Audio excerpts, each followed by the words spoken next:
You can play Mridanga. You can play. Jai Radha Matovo Kunja Bihari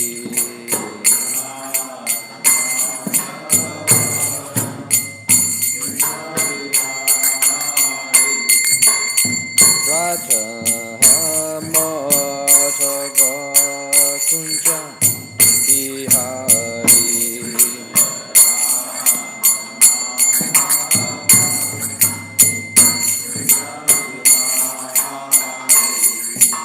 Gopi Janna Vallabha Giri Varadari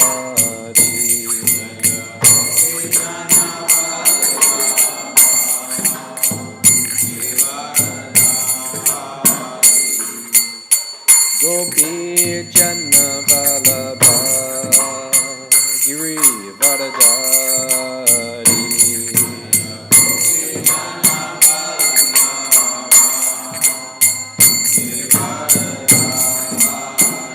Yashoda Nandana Vrajjana Ranjana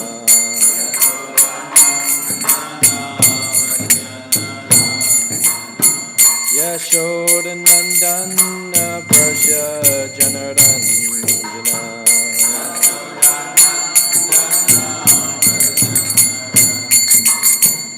Jamuna Tira Vanachari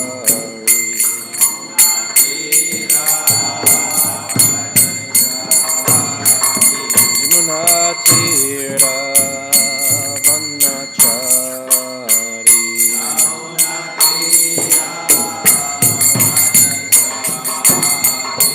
Jaya Radha Madhava Kunja Vihari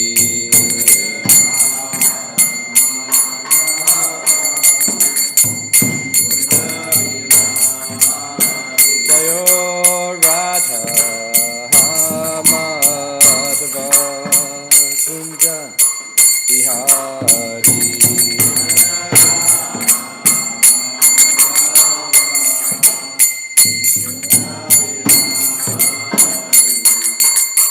Gopi Janna Vallabha Giri Varadari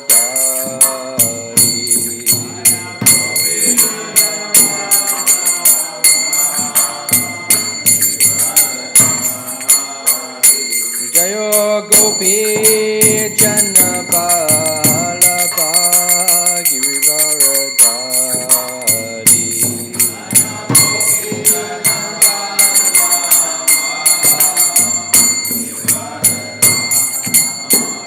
Yashoda Nandana Vrajjana Ranjana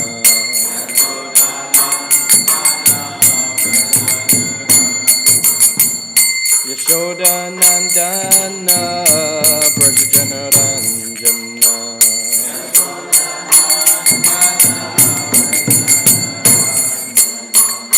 Jamuna Tira Vanachari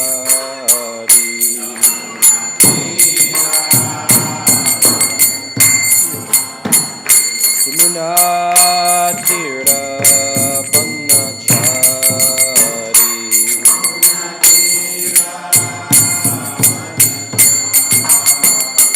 Jaya Radha Madhava Kunja Bihari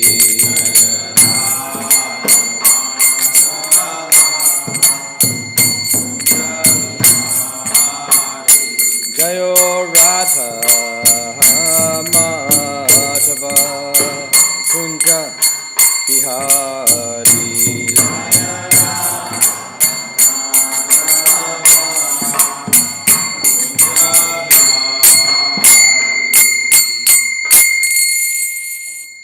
Jai Om Vishnupad Paramahamsa Parigraj Jigacharya Ashtotala Satashishi Mad His Divine Grace A.C. Bhaktivedanta Swami Srila Prabhupada Ki, Ananta Koti Vaishnava Brinda Ki, Grantaraj Srimad Bhagavatam Ki, all Prem Anandi, all glories to the assembled devotees, all glories to the assembled devotees, all glories to the assembled devotees, all glories Sri Guru, Sri Gauranga. So you can put the mridangas back, put them on the stands. Okay, they shouldn't be on the floor.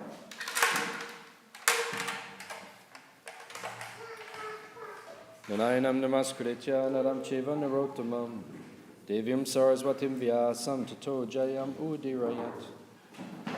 Om namo bhagavate vasudevaya. Is it on? Om namo bhagavate vasudevaya. No, the mic's fine. It's not working. It's not working? I need it on. Is that on? Yeah, just check it here.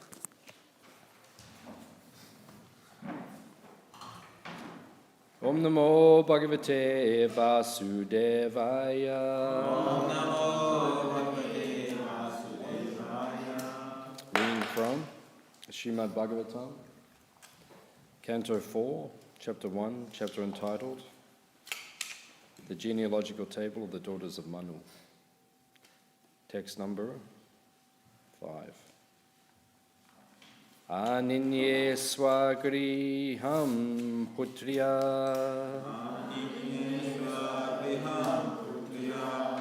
Putram vitata rochisam. Swayambhuvo mudayukto. Ruchir jagraha dakshinam. Aninye swagriham putriya. Putram vitata rochisam. Swayambhuvo mudayukto. Ruchir jagraha dakshinam.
What did you say?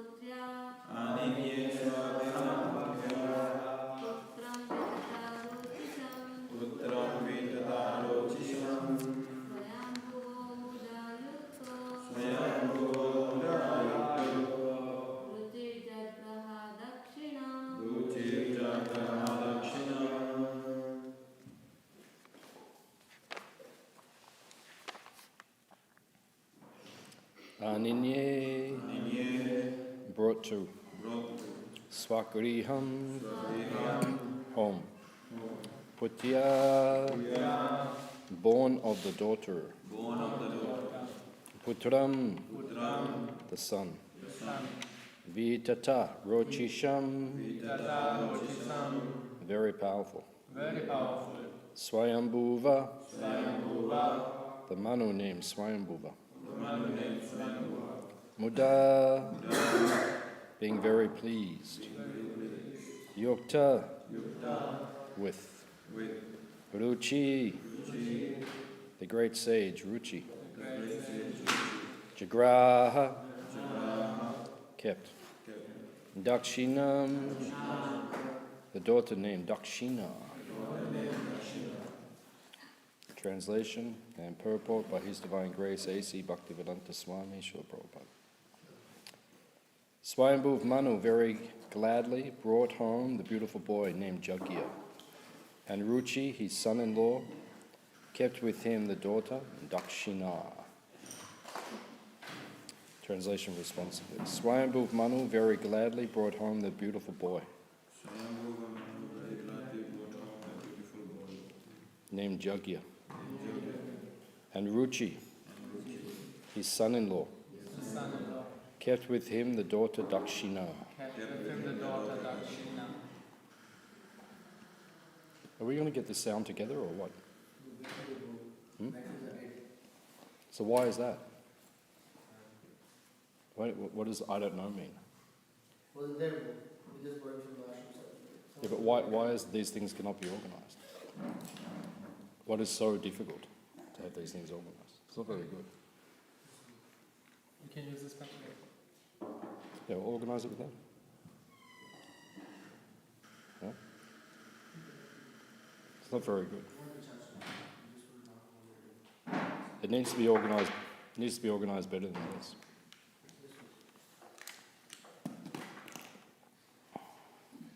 Okay.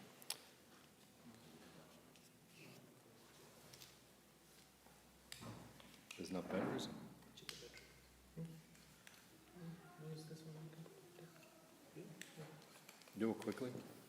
If you're going to put it there, put it in quickly. Should be organized, all of these things. Okay. Purport. Swayambhuva Manu was very glad to see that his daughter Akuti had given birth to both a boy and a girl. He was afraid that he would take one son, and that because of this, his son-in-law Ruchi might be very sorry. Thus, when he heard that a daughter was born along with the boy, he was very glad. Ruchi, according to his promise, returned his male child to Swayambhuva Manu and decided to keep the daughter, whose name was Dakshina. One of Lord Vishnu's names is Jagya, because he is the master of the Vedas. The name Jagya comes from Yajusham Pati, which means Lord of all sacrifices. In the Yajura Veda, there are different ritualistic prescriptions for performing Jagyas, and the beneficiary of all such Jagyas is the Supreme Lord Vishnu. Therefore, it is stated in Bhagavad Gita 3.9, Jagyatat Kamana. One should act, but one should perform one's prescribed duties, only for the sake of Jagya or Vishnu.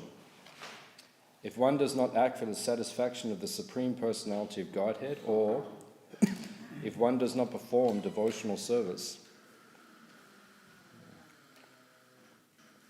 then there will be reactions to all one's activities. It does not matter if the reaction is good or bad. If our activities are not dovetailed with the desire of the Supreme Lord, or if we do not act in Krishna consciousness, then we shall be responsible for all the results of our activities. There is always a reaction to every kind of action. But if actions are performed for Jagya, there is no reaction. Thus, if one acts for Jagya, or the Supreme Personality of Godhead, one is not entangled in the material condition. For it is mentioned in the Vedas and also in the Bhagavad Gita that the Vedas and the Vedic rituals are all meant for understanding the Supreme Personality of Godhead, Krishna. From the very beginning, one should try to act in Krishna consciousness. That will free one from the reactions of material activities.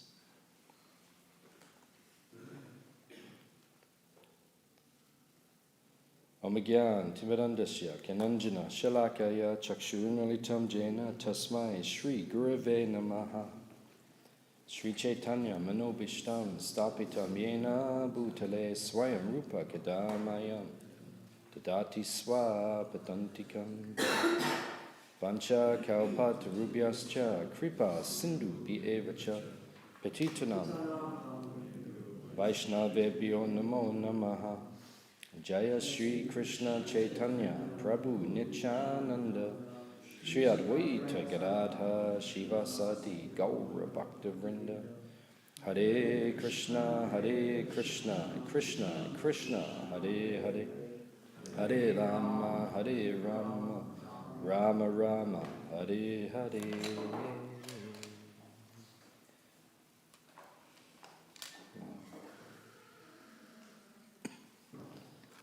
So this chapter is the first chapter of the fourth canto of the Bhagavatam. So it is mentioning the genealogical table of the universe.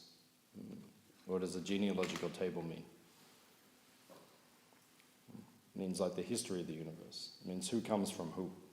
This is the family tree of this universe. So we understand. So there were two parents in the beginning. Swayambhuv Manu and, what was his wife's name? Shatarupa. Very good. So Shatarupa and Swayambhuv Manu. They gave birth. Where does Swayambhuv Manu come from? Lord Brahma manifested from the body of Brahma. And then gave birth to 5 children. What were the boys' names? Priyavrata and Uttanapad. And then the 3 girls?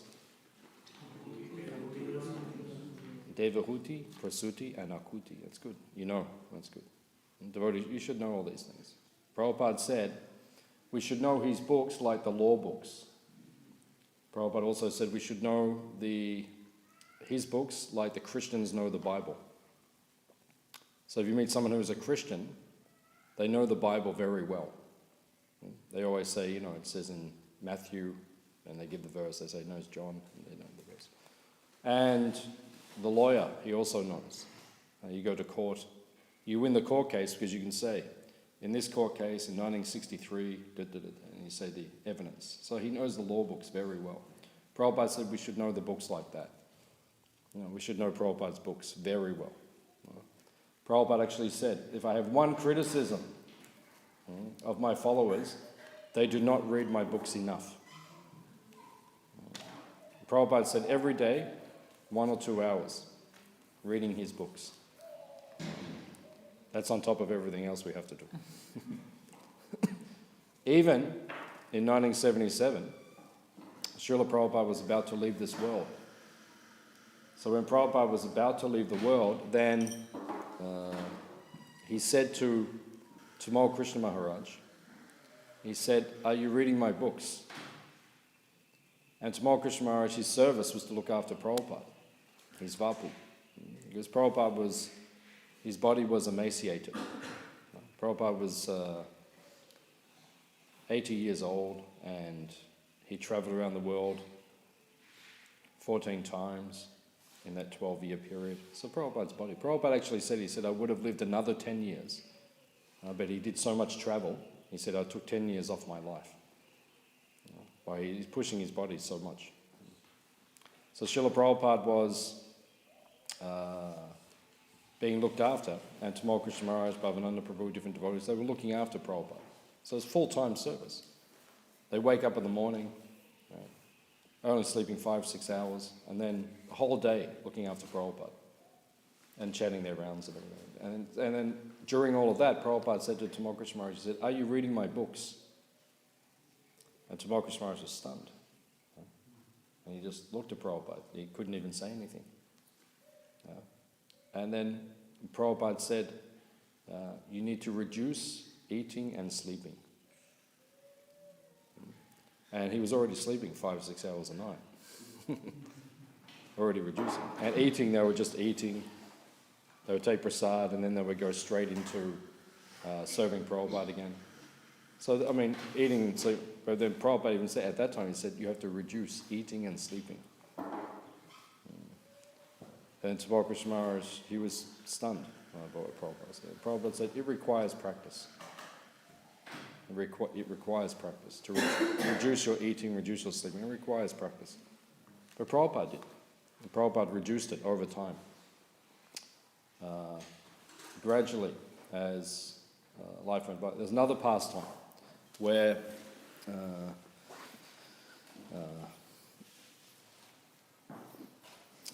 what's his name? Guru Kripa Prabhu. He was a Swami then, and Prabhupada's disciple. So Guru Kripa Prabhu, he was asleep. He's in Vrindavan.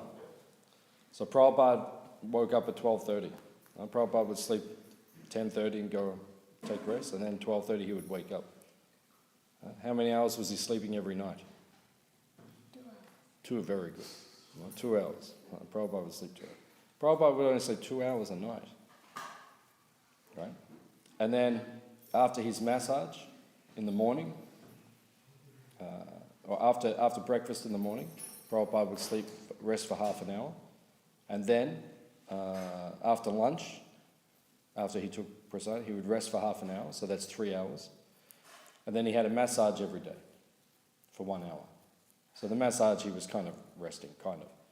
So it's 4 hours, right? That's it. Every day, 4 hours. So 2 hours, Prabhupada would take rest, get up, right? Everyone else would take rest and then not get up. Everyone would just rest until getting up for Mangalarti. Prabhupada, 2 hours. So he was translating. So then he rang his bell. It's 2 o'clock in the morning or something. Rang the bell. So Satsarup Maharaj, he was sleeping outside Prabhupada's room. So he woke up. He heard the bell. So he went into the room.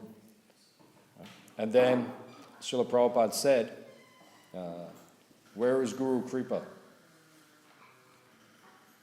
And Satsarup Maharaj said, he's sleeping, Prabhupada. And he said, go and get him.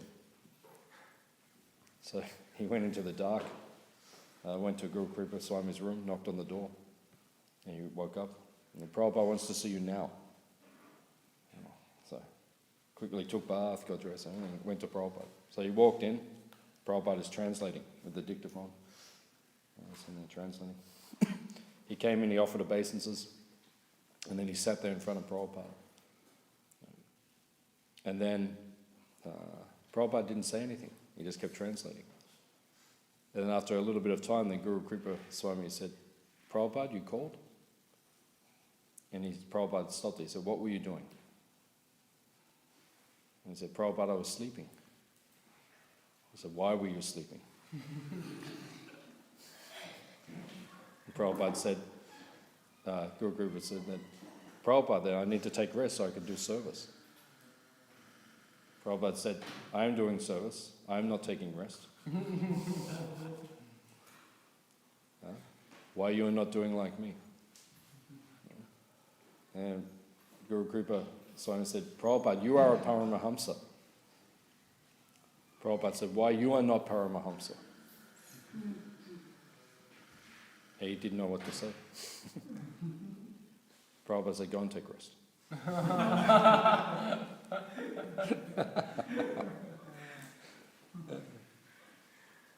Another time then Prabhupada was on the train.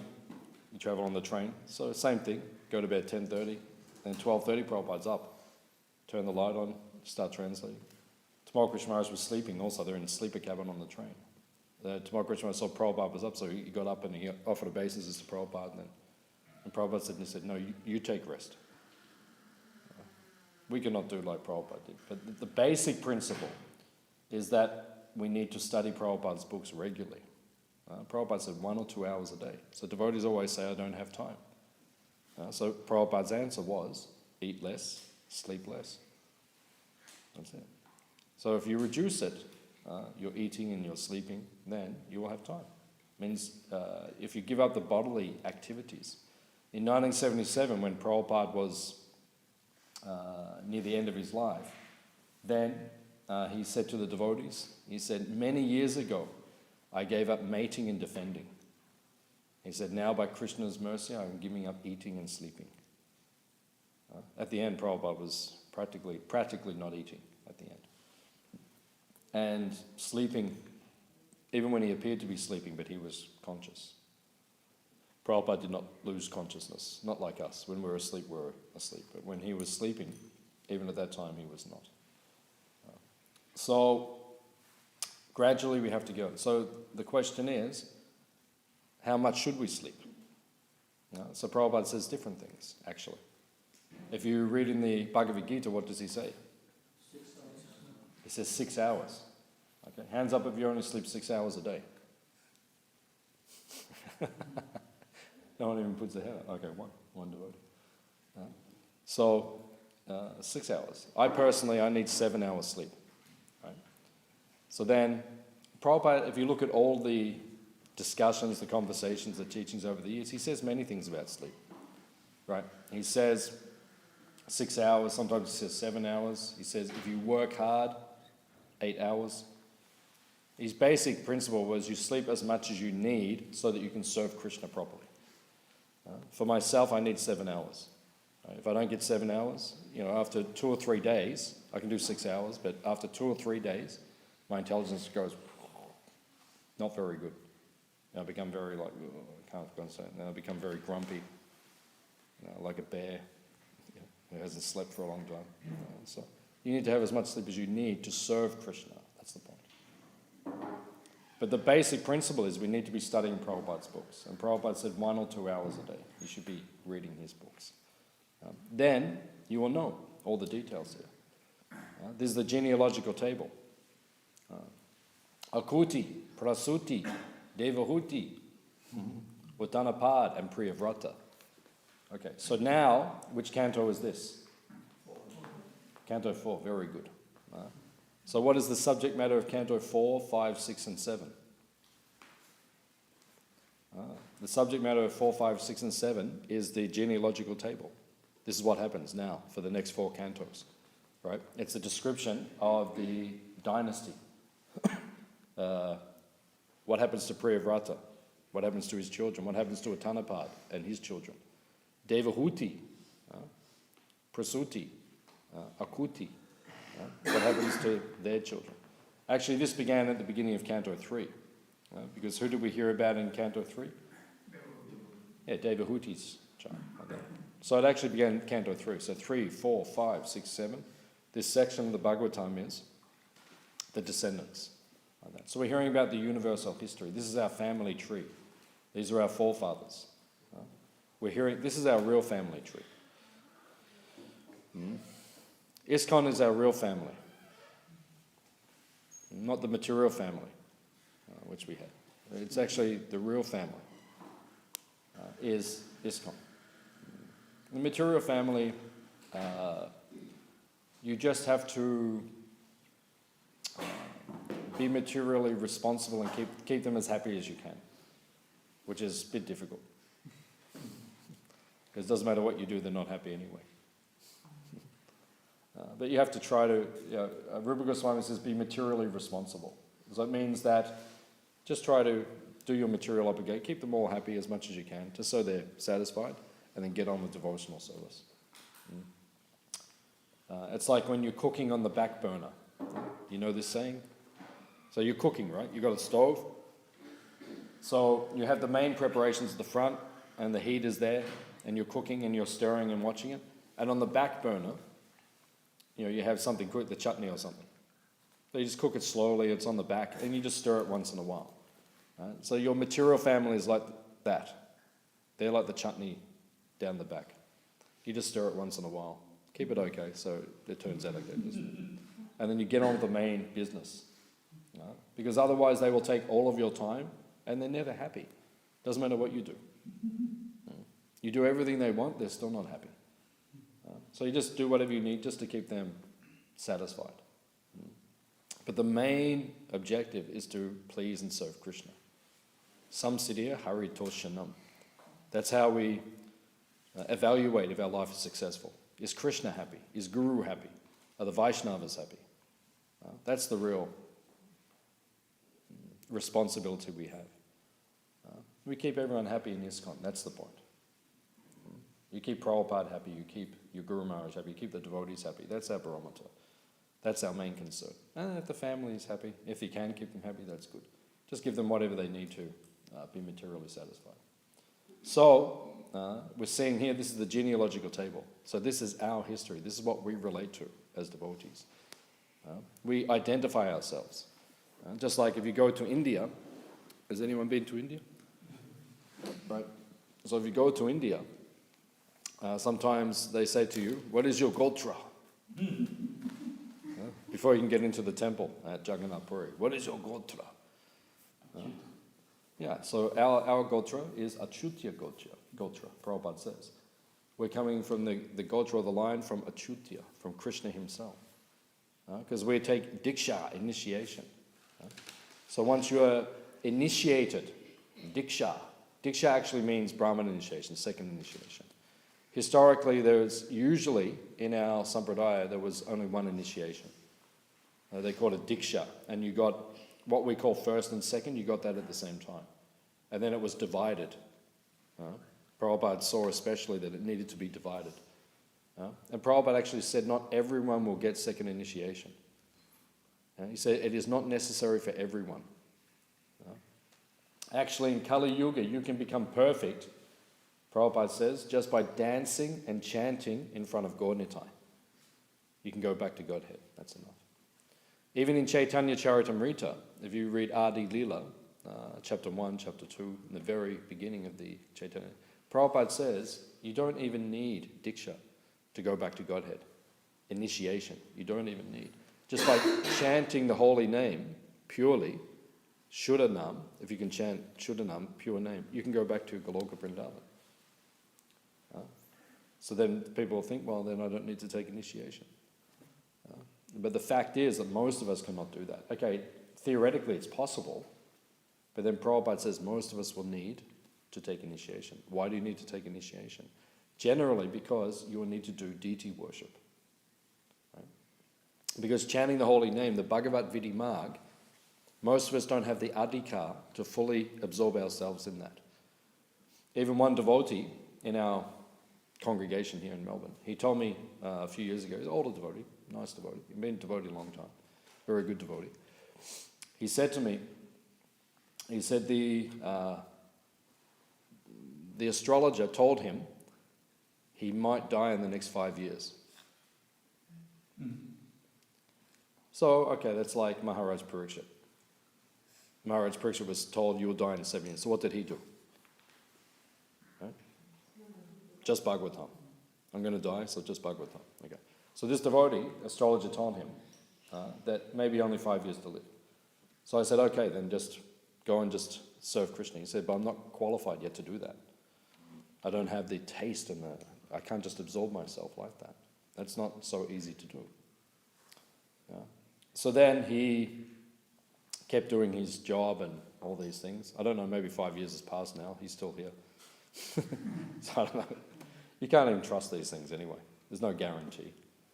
Just like last night at 1:30 in the morning, there was full solar eclipse.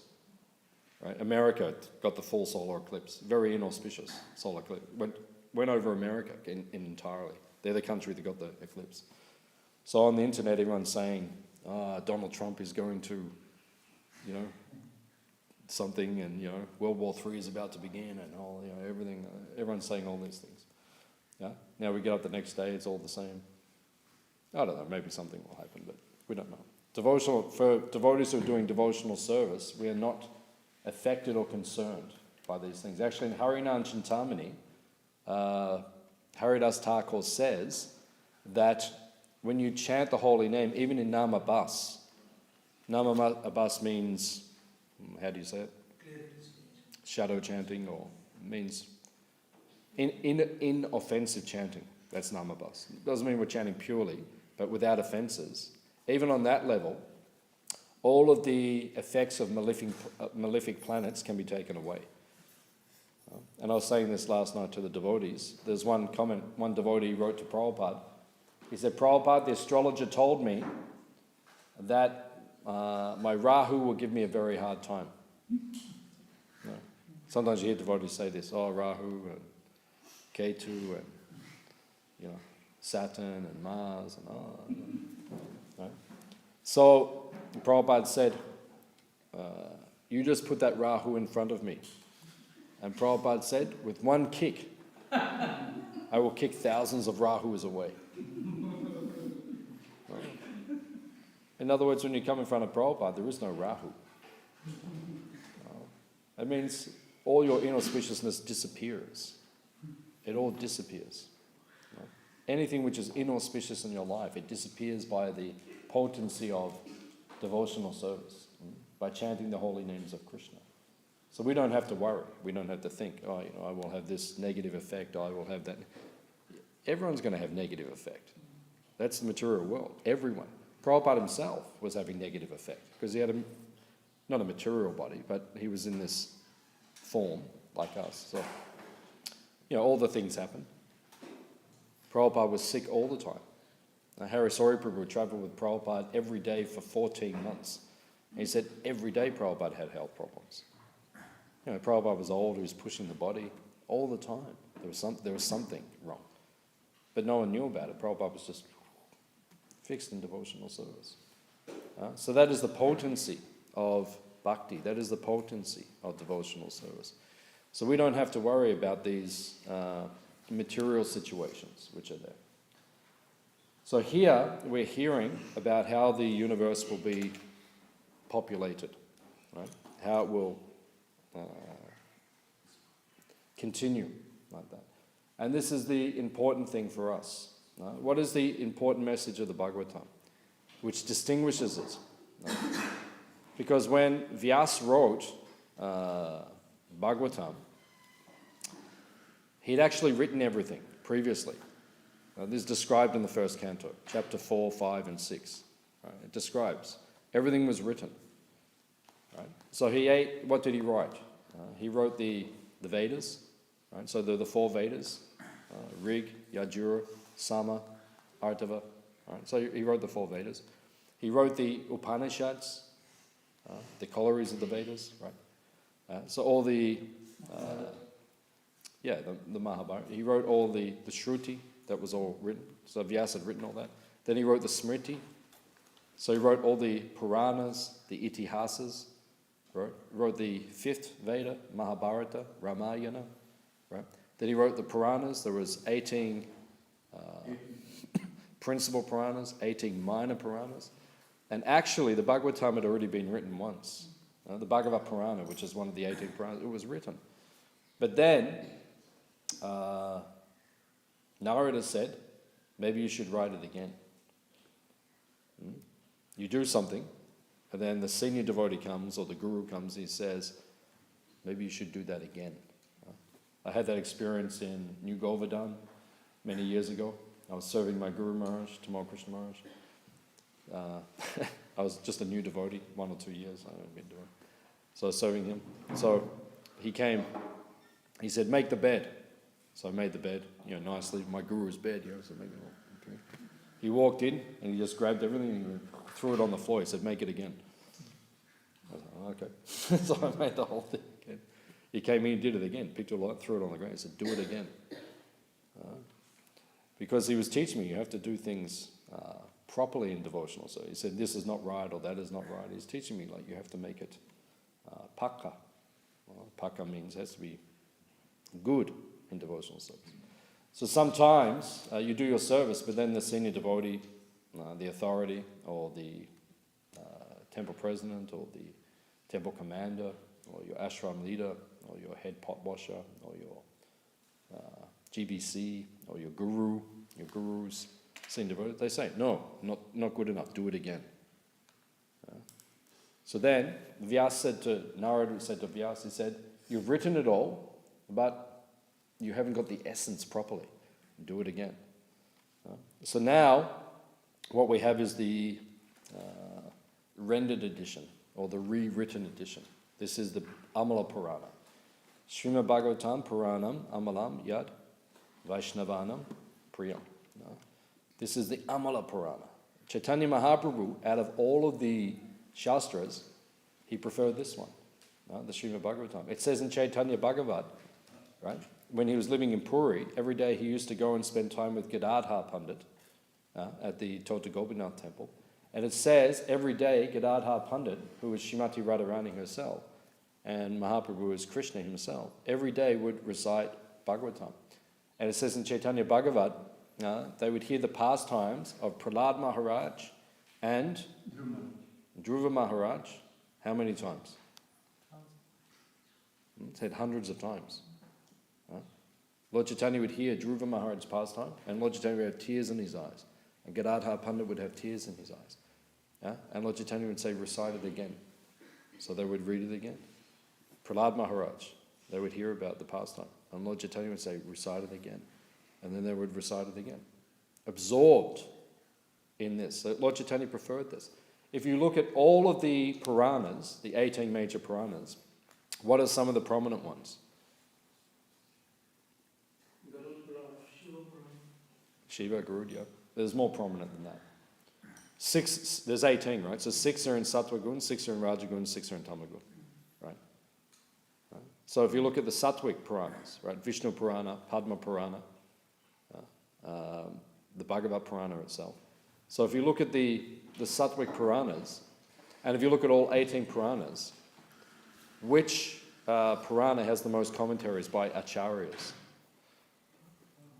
Yeah, it's the Bhagavatam, by far. By far. I think on the Vishnu Purana, there might be a couple of commentaries. On the Bhagavad Purana, the Srimad Bhagavatam, there are dozens of commentaries. It's the only Shastra that has so this shows it's the most important Shastra. And in our line, Chaitanya Mahaprabhu has emphasized this particular book more than any other book. So as we study through, now we began Canto 4. When did we start Canto 4? How long ago? 3 days back. Friday, was it? Okay. Who was the first person to speak on? Vishwatmaprabhu. Okay. So it began on Friday. So whenever a canto finishes or begins, it's very auspicious. And we don't care about this eclipse. We have Bhagavatam. Just like one time, back in the 1970s when Prabhupada was on the planet, everyone was saying there would be World War III. Everyone would speak like that. So devotees said to Prabhupada, what do we do if there's World War III? And Prabhupada said, we do the same thing we're doing now. We preach. If there's a war, the preaching will be better because more people will come. They'll take shelter. People get serious when the material energy is falling apart. So if there is some problem, we do the same thing. So for us, we just do the same thing every day. We hear the Bhagavatam every day. So here, it is described that there is a genealogical table. Now, what is the significance of this? Because if you hear about your family tree, does it mean anything? Just like sometimes, your family gets together, you have big family get-together. Sometimes, my family, they say, okay, everyone's coming. So we all go there. The uncles come and everyone, people you never see. And usually the only time we get together is when there's a funeral, a wedding or a funeral, or maybe some other major event. So then everyone will come together. And then you'll get someone in the room, some older member of the family, and they'll say, our grandfather was this one, and our grandmother was this one, and this one was the great-grandfather, and then it goes back to here, and then in 1783, someone got on a boat and went to this country, and then all these things. And we're all sitting there, we're not interested. We don't really care. It doesn't really mean anything to us. But now we're hearing about our spiritual family history. But this is interesting, actually, because if you go back through our family history, there are many great devotees. Right? You go all the way back, right? And there's many great devotees. Right? Priyavrata, right? This is going right back. Swayambhuv Manu himself, right? Who gave birth to Devahuti, right? Who then married Kardama, right? Who then gave birth to Kapila. That's significant. That's significant. So if you go back in our family history spiritually, everything is significant. Every page of the Bhagavatam is significant. Every verse of the Bhagavatam is significant. Sometimes you get to sections of the Bhagavatam and you think, why are we studying this? Well, it goes and it says, there was this king and that king, and it goes down like that. But it is all significant. If you understand who the personalities are, it is very significant. Right? Every canto is significant. And actually the Bhagavatam must be studied systematically. Even though the Ashraya or the Samabonam is Krishna's pastimes in the 10th canto, we're studying that in the Bhakti Vedanta class in the evenings in the temple. We're studying the 10th canto. So Krishna just left Vrindavan, just went to Mathura. That's where we're up to, chapter 41. Right? So that is the essence. But to relish that essence, you have to go systematically through the whole thing. Right? Maharaj Parikshit had how many days to live? 7 days. So Shukadev could have sat down, and Shukadev Goswami could have said, let's just speak about Krishna. But he didn't do that. That's interesting. He went back and he spoke very systematically. He went through the whole creation. Right? Why do we need to hear the creation? Canto 3. What's the purpose of hearing Canto 3, the creation? Because Sankhya is Kapila Dev's analysis of the creation. Right? And that was the third analysis in the third canto. So that entire reason that we study the Sankhya philosophy is to detach ourselves from the material energy. Now you get to the 10th canto, if you're not detached from matter, you can't relish the 10th canto. We can't relish Krishna's pastimes until we become detached from Maya. So that was the point. And then you hear the 5th canto, which is the canto after this. What is described in the 5th canto?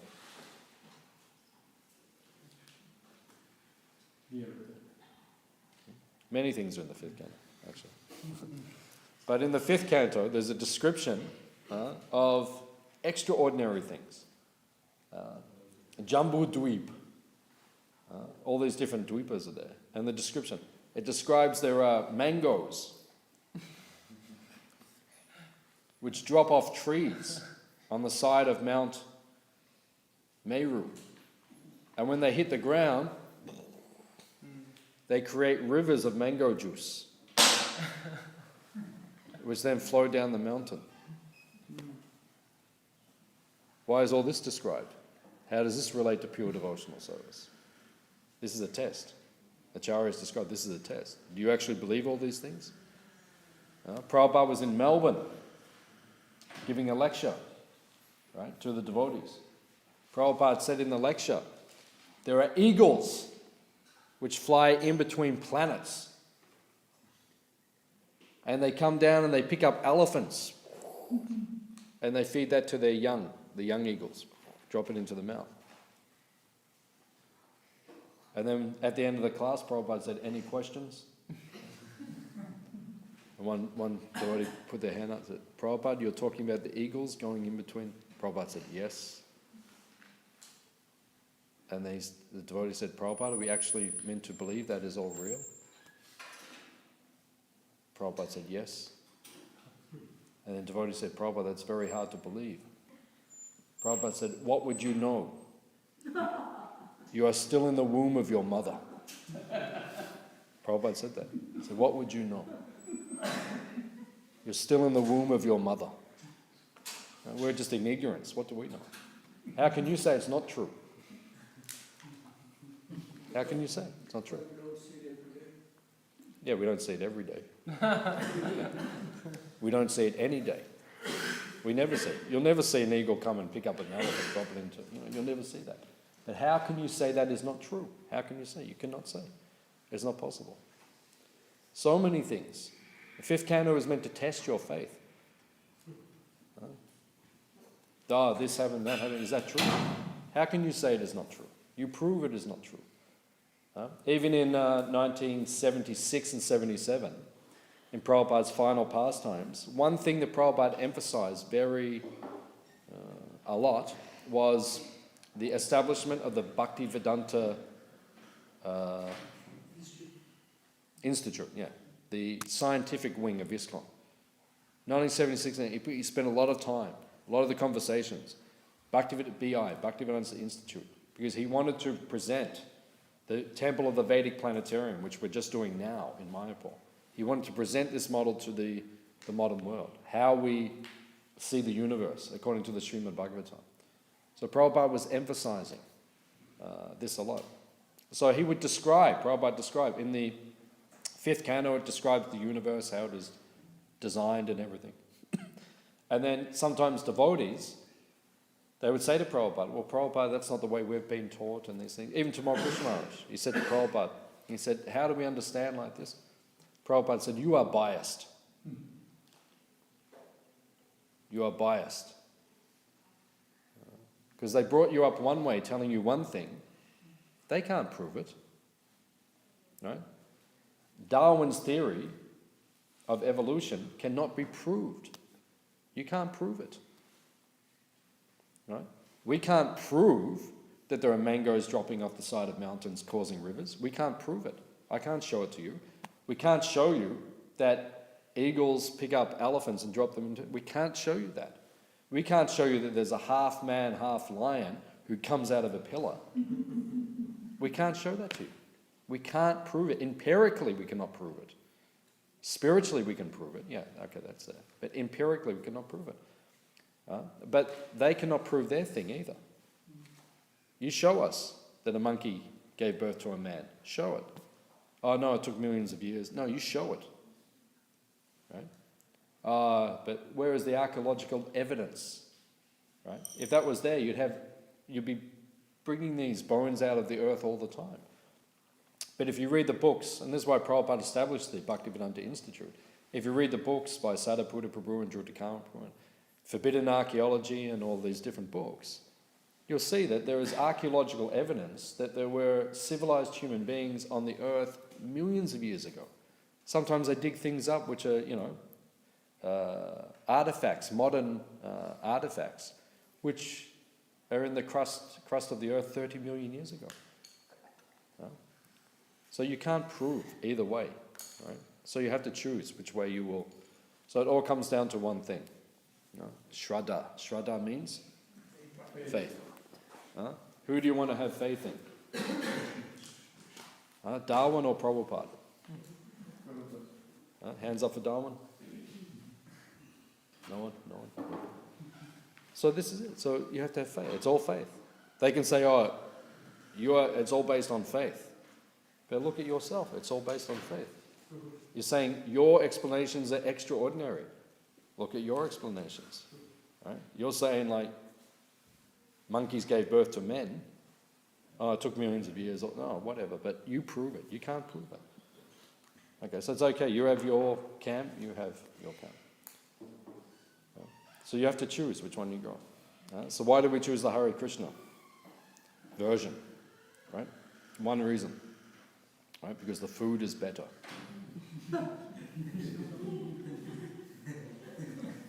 Right? You either go to Gopal's or you rather go to Om, which are... Sorry. I committed aparad. I'm sorry. You either go to Crossways or you rather go home. So you have to choose. Because they say one thing, we say another thing. Right? Everyone has their opinion. So you have to choose. But the fact is, our food is better. Why? Because it is offered to Krishna. And when something is offered to Krishna, it becomes spiritually potent. On Friday night, I was doing a preaching program in Torquay, and we had Western people come. 4 Western people. Nice Western. So 3 of them, first time they come in contact, like they knew Hare Krishna. And they were taking prasadam, dharma type of cooked beautiful prasad. So quinoa, and it was a Kodashi, so we took all this. So they're taking prasadam, and they said, it's so nice. So I said, you know what it really is? It's prasadam. They say, well, what is prasadam? Never heard prasadam. Prasadam. And they think, what is prasadam? I think that's like a tapioca from Brazil or something. Prasadam. What is it? No. I said prasad. I said, you know what that is? I said, we take that with devotion, with love, and we offer it to the Supreme. Our understanding of the Supreme is Krishna, blue cowherd boy, but the Supreme. offer it with devotion, he blesses it. It becomes purified. Then we take it. It has something special in it. And they were taking prasad. And I said, yeah, we can understand that. We can taste there is some spiritual energy. Lord Chaitanya's entire process is 3 things. Chanting, dancing, take prasad. Lord Chaitanya would do kirtan for hours. He would see all the devotees are tired. So Lord Chaitanya said, stop kirtan. Everyone said, everyone take prasad. Take prasad, then start kirtan. Hare Krishna. This is the Hare Krishna movement, that's it. One time Mahaprabhu, Lord Chaitanya, everyone take prasad. He said, what is there? Prasad. Nothing. One devotee gave Lord Chaitanya a mango seed. He put in the ground. And the tree came. In Mayapur, you can go to this place. The tree came, a big tree. And then big mangoes. Like this. Big ones. No skin, no seed. Big ones. Lord Chaitanya said, take prasad. So everyone took. With that. When everyone's satisfied, okay, kirtan again. You know Murari Chaitanya Prabhu, my god brother? You know? You know, yeah. From Philippines. He runs Govinda's restaurant in Brisbane. He used to be head pujari here in Mount Woodman. He's from Philippines. Right? He told me, he's big kirtan wala. He liked to do kirtan hours and hours. When I was brahmachari, we used to do kirtan together hours. Sunday feast. After Sunday feast, 7 o'clock arti, then we go to 7 o'clock till 9 o'clock. Big kirtan, just go. He told me in Philippines, Sunday feast means kirtan starts at 4 o'clock, finishes at 8 o'clock. That's the Sunday feast. And in Philippines, it's hot. He said everyone would sweat, and they sweat so much doing kirtan, going up and down and chanting. He said they become like soaking wet, like kurta is soaking wet. So he said they would, while the kirtan's going, they would take turns, they would run to the bathroom, have a shower, put on fresh cloth, come back, kirtan's still going. Right? And then just keep going, another 3-4 hours. Sometimes have to go to the shower 2-3 times because everything's soaked. That's kirtan. That's Lord Chaitanya's movement. Kadamba Kanan Swami. You know Kadamba Kanan Swami? He comes here sometimes, a guru in ISKCON. Yeah. Great kirtan mala. Actually, he told me one time, he said, the taste for the holy name actually starts when you've done kirtan for 6 hours. He said, actually, that's when the taste comes. Up until then, it's just beginning. Usually devotees when kirtan, everyone just starts down, just like this. That's not real. Not coming from deep. After 1 hour, 2 hour, 3 hour, 4 hour, 5 hour, 6 hour, and Mara said that's when the taste is coming. 6 hours. That's Lord Chaitanya's movement. It said Vakreshwara Pandit, Lord Chaitanya's associate, he used to do kirtan for 72 hours non-stop. Dancing and chanting, 72 hours. Lord Chaitanya, if I had another Vakreshwara Pandit, I could fly. He would dance 72 hours. That's their system. So that's how to understand the Bhagavatam. You do kirtan, hearing, chanting, then you will understand the Bhagavatam. And all this will make sense. All this genealogical table, the history of the universe, the mangoes, the birds, it all makes sense. Hare Krishna. Hare Krishna. Any questions or comments? Now that the microphone is working. Any questions or comments? I feel personally for me reading Prabhupada's books is not sufficient. I read them, but I feel like I think I read so much in last year, but still I don't understand so many things that I read. And as well, even though I read so much about Prabhupada, still I feel there's such a gap between my understanding of Prabhupada. What can I do? What's the question? What can I do to understand the books better? To understand the books better? Yeah. Prabhupada said you have to read them again and again. So if you're reading and you're not feeling like you're understanding or inspired, or I'm not sure, I'm not 100% sure what you mean, but Prabhupada said you have to read again and again. In the first canto, Srila Prabhupada says you need to read the Bhagavatam 3 times. Prabhupada says that. You have to read the Bhagavatam 3 times. You know my good friend Atul Krishna Prabhu? You know, he comes here sometimes. He's a great scholar. He's a great scholar, actually. He's very learned. He's read the Bhagavatam 3 times. I haven't read the Bhagavatam 3 times. I've read different parts many times, but I haven't read the whole thing 3 times. He's read 3 times. No. So you have to read the books again and again and again. And then like with Lilamrita, you said, you read, so same thing. You just read again and again and again. And then everything will sink in. There's one pastime, one man was sick in India. He got sick. And whenever he ate something, he would throw up. So they would give him prasad. And then in India, they say 2 things. One thing is that in India, everyone is a doctor. And the second thing, everywhere is a toilet.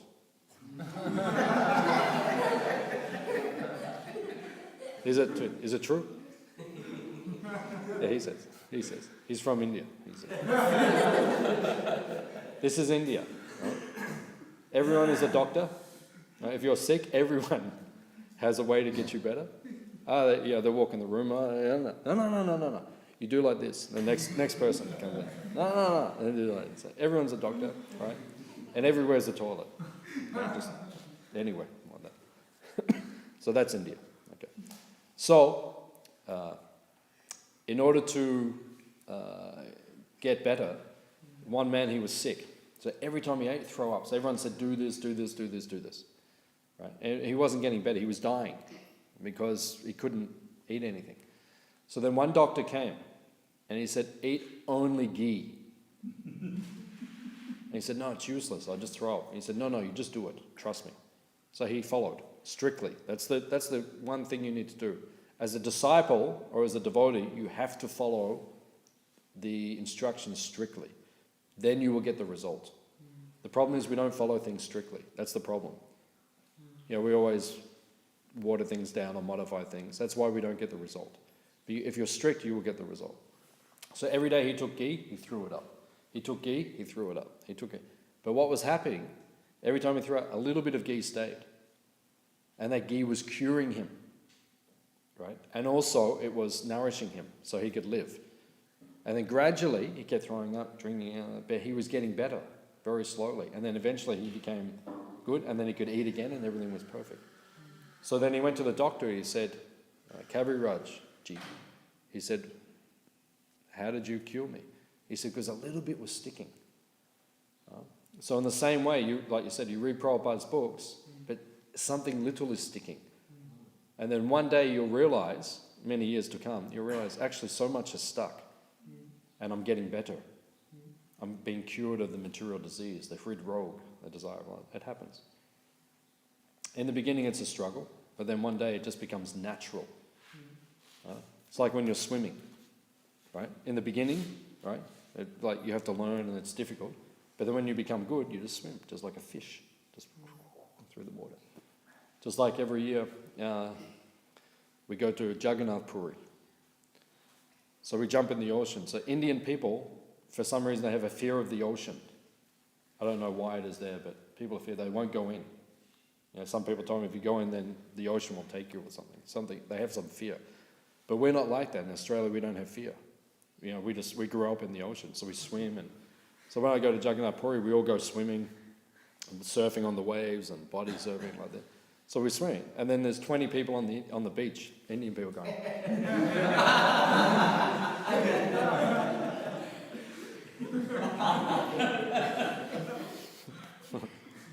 Right?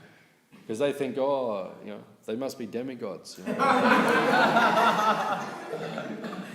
They're swimming and they come back and the ocean doesn't take them and like. So in the beginning, right, swimming, when you're a kid, like it's scary. You get in the water like that. But once you learn, it's not scary. You just anywhere. You can go to Jagannath Puri, go in. One time I almost drowned in Jagannath Puri. The ocean actually nearly got me. I got caught and the water was going like this. Every time I swam, it would just pull me back to the same place. And I was actually getting tired. And I thought, oh wow, And then the man on the beach, he could see what was happening. He said, don't swim. He said, just float. And he said, eventually it will take you out.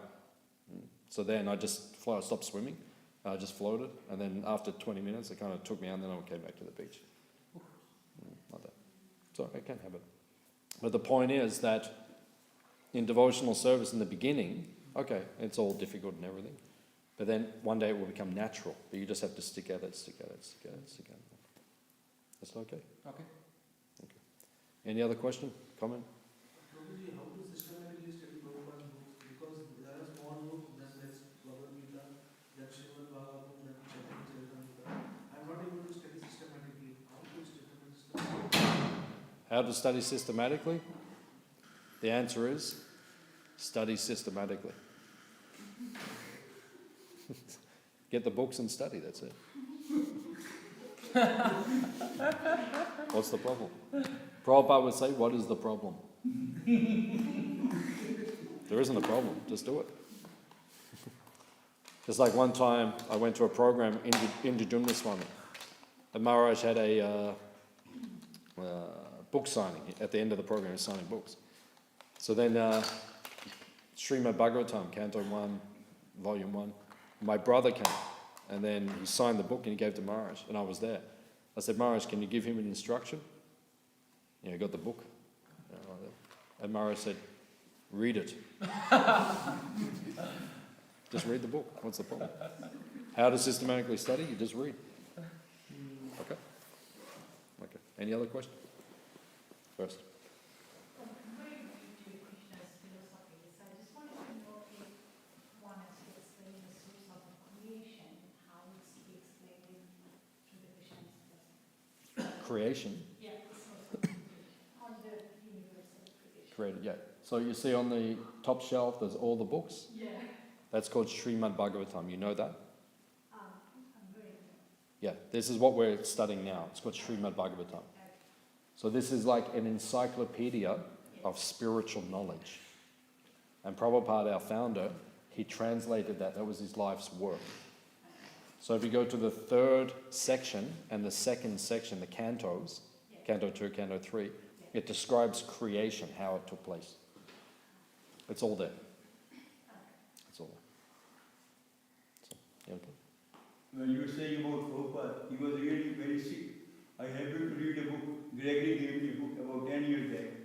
It was given all complications, diabetes, blood sugar, the high blood pressure, heart problem. So once Prabhupada was going under anesthetic in London, so the doctor asked him, what is he chanting? So he said, chanting the holy name. During the anesthesia also he was chanting. Yeah. All the time Prabhupada was chanting holy name. Hare Krishna. What is that mantra he was chanting? You have to write it down for me. Sorry. Any other question? Yeah. You were just mentioning about Chaitanya Mahaprabhu and Gadadhar. So I just recollected when I was in Mayapur and I went to Chaitanya Mahaprabhu's birthplace, that neem tree. And there's just behind there is a temple of Gaur Gadadhar. And that guide was telling that we usually worship Gaur Gadadhar because Gadadhar is an incarnation of Radharani. So I was just wondering why Prabhupada gave us Gaurantai. Yeah. Yeah, because in our tradition, Bhaktivinoda Thakur worshipped and installed Gaur Gadadhar. Bhaktisiddhanta Saraswati Thakur worshipped and installed Gaur Gadadhar. But then Prabhupada, Gaur Nitai was there before Prabhupada, but not as much. It was mainly Gaur Gadadhar, because that is Radha Krishna. But then Prabhupada understood the earth needed the mercy of one person. What is his name? Nityananda. Yeah. Because only he can save the earth. Without his mercy, not possible. That is explained in the pastime of Jagai and Matai. So that's why Prabhupada, there's nowhere in ISKCON where Prabhupada installed Gaur Gadadhar. Only Gaur Nitai. Because Prabhupada understood in Prabhupada's realization. Prabhupada had amazing realizations.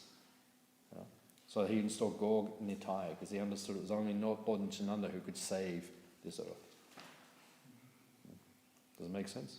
Yeah. If you meditate on it, you'll get more realization. You'll understand. So, any other question?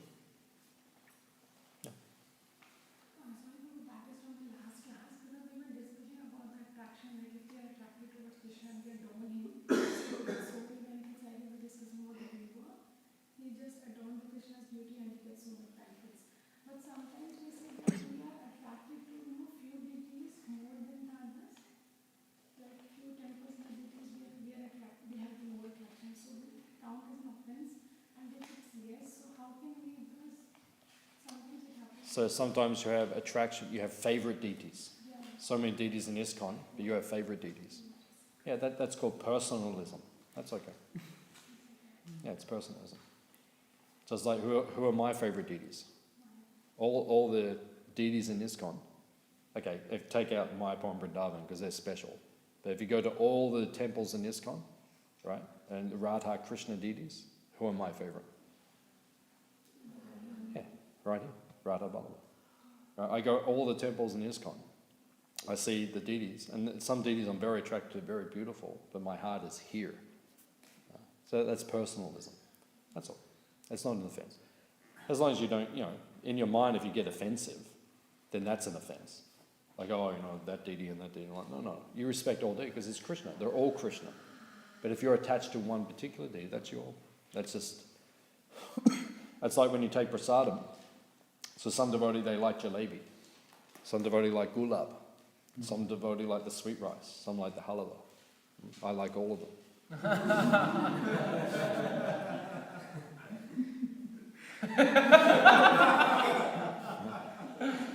And shikam.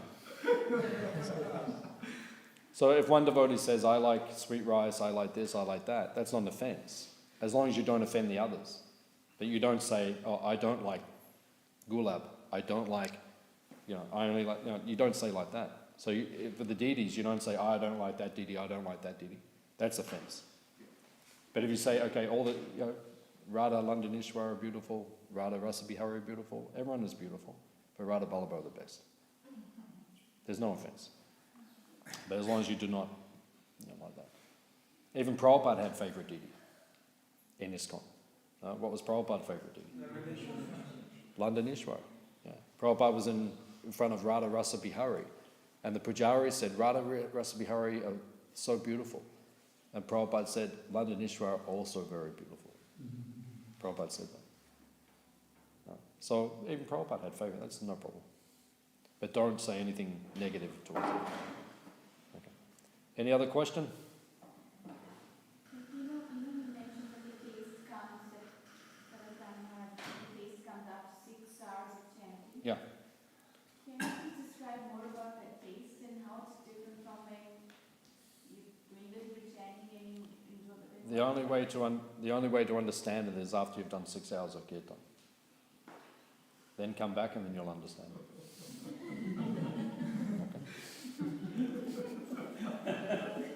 Okay.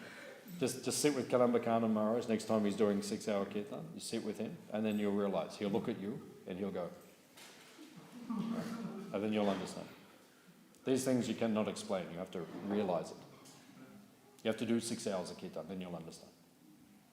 So. In some temples, we have like for example, Radha Ballabha, Krishna is Shyam in color, the cloud of the cloud color. And some temples, Krishna is white in color. Why is Different colour marble, that's all. That's all. Sometimes they use black marble, sometimes they use white marble, that's all. Krishna is the same, doesn't matter which. Any other question? Okay, Srila Prabhupada ki?